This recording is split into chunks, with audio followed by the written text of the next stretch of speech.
Hello viewers, আসসালামু আলাইকুম। আমি নাজমুল হোসেন আকাশ, আমি আছি আপনাদের সাথে। তো আজকে আমাদের কাপাসিয়ার গাজীপুর কাপাসিয়ার একটা সুন্দর দৃশ্য বা মনোরম একটা পরিবেশে আপনাদের উপস্থিত হয়েছি। তো আমাদের এখানে আমরা এখন বর্তমানে রয়েছি রায়েত রায়েত রায়েত টু কাপাসিয়া রোড। আমাদের পিছিয়ে দেখতেন গজারিগড়ের একটা বাগান আছে, এবং আমার এদিকে দেখাও আমার বাম সাইডে শীতলক্ষা নদী, আমাদের কাপাসিয়া গাজীপুরের গর্ব শীতলক্ষা নদী। নদীর ওপরে দেখছেন ফসলি জমি, কৃষকরা এখানে ফসল করে।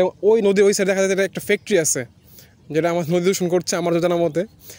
তবে এগুলা আমাদের প্রাকৃতিক সৌন্দর্য। আমাদের এই বৈশাখ মাসের প্রায় শেষের দিকে এখন চলতেছে। প্রকৃতির এক মনোরম পরিবেশ আপনারা দেখতে পাচ্ছেন, চারপাশে একদম সবুজে ভরা। আর এই জায়গাটা দেখছেন বাড়ি করা আছে, কিন্তু এখানে লোক থাকে না। আসলে এটাকে ভূতের বাড়ি বলা যায় আমি ঠিক জানি না। তবে এখানে দেখলাম যেটা বাড়ি ভাঙা, অনেক দিন হয়তো করে রাখছে, মানুষ থাকে না। তো মূলত এই ছিল আজকের একটা ছোট মিনি ব্লগ। আশা করি সামনে আরও নিয়ে হাজির হবে, এবং আমাদের যে জার্নির যে ভিডিও, মানে আমাদের কাপাসিয়া থেকে বা আমাদের এই রাস্তার এখানে আসার যে উপস্থিত একটা ভিডিও বা রাস্তার যে একটা সুন্দর দৃশ্য, সেটা আপনাদের সামনে এখনই চলুন দেখে আসি।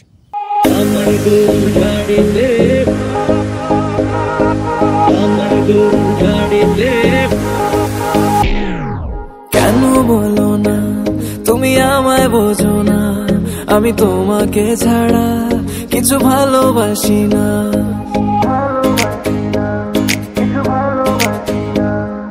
কেন বলো না তুমি আমায় বোঝো না, আমি তোমাকে ছাড়া কিছু ভালোবাসি না।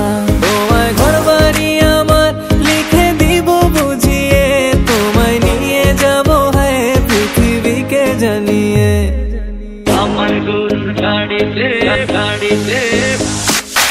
আমার গরুর গাড়িতে বউ সাজিয়ে, তুত্তুর তুত্তুর তুত্তুর তুষানায় বাজিয়ে, আরে যাবো তোমায় শ্বশুর বাড়ি নিয়ে।